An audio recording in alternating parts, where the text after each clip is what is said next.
நாகப்பட்டினம் மாவட்டம் உலக புகழ்மிக்க நாகூரில் ஆண்டவர் தர்கா உள்ளது.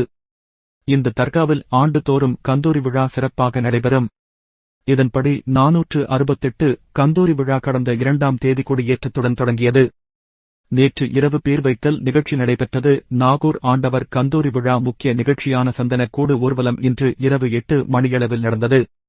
நாகப்பட்டினம் யாசின் பள்ளித் தெருவில் இருந்து சந்தனக்கூடு ஊர்வலம் துவங்கியது. மின்னொளிகளில் அலங்கரிக்கப்பட்ட 20க்கும் மேற்பட்ட கப்பல்கள், செட்டிப்பள்ளாக்கு, சாம்பிராணி சட்டி, பெரிய ரதம், சின்ன ரதம் ஆகியவை நாகப்பட்டினம் நகரின் முக்கிய வீதிகள் வழியாக சென்றது.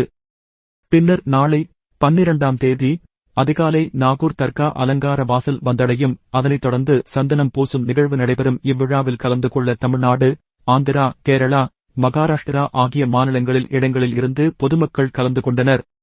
சந்தனக்கூடு ஊர்வலத்தை கண்டுகளிப்பதற்காக நாகப்பட்டினத்திலிருந்து நாகூர் வரை சாலையில் பொதுமக்கள் நீண்ட நேரம் நின்று ரசித்தனர்.